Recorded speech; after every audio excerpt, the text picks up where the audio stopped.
नमस्कार, टीवी 100 में आपका स्वागत है और मैं वीरेंद्र गुप्ता। जैसा कि आप जानते हैं कि इस वक्त समूचे भारतवर्ष में आज़ादी का 75वां वर्ष मनाया जा रहा है और बड़ी धूमधाम से मनाए जाने की भी प्रक्रिया जारी है। निरंतर हर स्तर पर, चाहे वो ग्राम पंचायत लेवल हो, चाहे ब्लॉक स्तर का हो, चाहे जिले या मंडल स्तर का हो, चारों तरफ इसकी तैयारी चल रही है कि आगामी अगस्त के महीने में 11 तारीख से लेकर 17 तारीख तक प्रत्येक व्यक्ति के घरों में भारतीय तिरंगा लहराना चाहिए। हमारे साथ जनपद मिर्जापुर के बहुत ही विशिष्ट और वरिष्ठ एक्सपोर्टर अधिराज जी भी मौजूद हैं और हम आपसे जानने का प्रयास करेंगे। सर, आपका बहुत स्वागत है टीवी 100 में।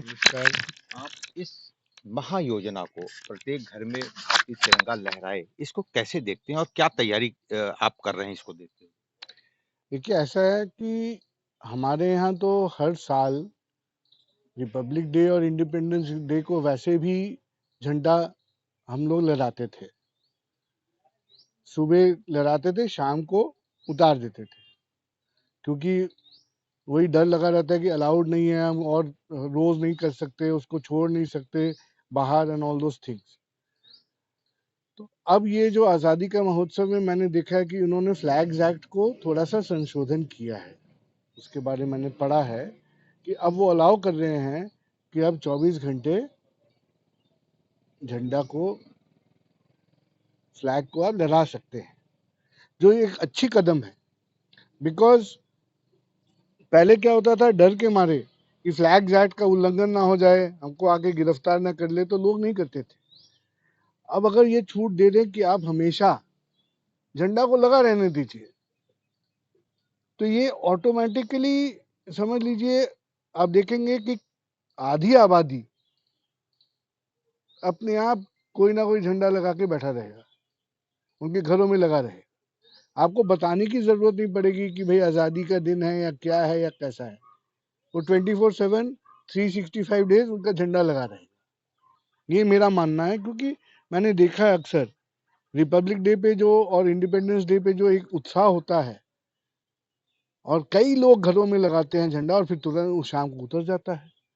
सो क्यों उतरता है? क्योंकि वो नॉलेज नहीं है और ऊपर से डरते हैं।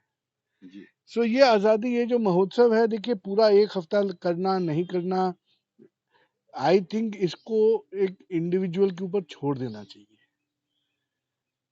कि भाई ऐसा ऐसा है। आप में देशभक्ति का पहले कोई ऐसा मेजरमेंट नहीं है कि देशभक्ति का मतलब क्या होता है। सर, आप लोगों से क्या अपील करेंगे कि जो सरकार की, शासन की, प्रशासन की जो मंशा है कि हर घर में तिरंगा लहराया जाए, क्या अपील करेंगे लोगों से? भाई अपील तो यही रहेगा कि झंडा को आप लगवाइए, और उसके जो पैमाने, अब तो उन्होंने छूट दे दिया, नाना प्रकार के झंडे आप लगा सकते हैं। पहले तो एक स्पेशल कपड़े का होता था, स्पेशल साइज का होता था। अब साइज तो सेम रहेगा, बट अब उन्होंने नायलॉन का भी अलाउ कर दिया है और सिंथेटिक का भी अलाउ कर दिया है। तो इन सब चीज़ों को देख के मुझे लगता है कि अब लोगों को इस मामले में पार्टिसिपेट करना चाहिए। जी, बहुत जेन्युइन बात आपने कहा कि लोगों को बढ़-चढ़ के हिस्सा लेना चाहिए। जी चूँकि आप विदेशों में भी कई बार यात्रा कर चुके हैं, वहाँ जी। जब आप भारतीय झंडे को देखते हैं, तो आपके अंदर कुछ अलग-सी ऊर्जा क्या ब उत्पन्न होती है, लगता है? देखिए, भारतीय झंडा को पहले तो एज ए, मैं अगर बिजनेस में जाता हूँ तो मैं जहाँ जहाँ जाता हूँ, वैसे तो झंडा दिखता इतना है नहीं, परंतु कभी कभी जब दिखता है तो कुछ लोग सवाल करते हैं कि आपके झंडे में ये 3 जो रंग हैं, इसका कोई मायने है? तो मैंने कहा बिल्कुल मायने है। जैसे आप लोग के झंडों में किसी में लाल और काला और ब्लू स्ट्राइप है, तो उसका भी कोई मायने है। हमारा भी सैफरन वाइट और ग्रीन का वो है। तो इसका मायने होता है purity of thought, purity of action and purity of the earth, nature.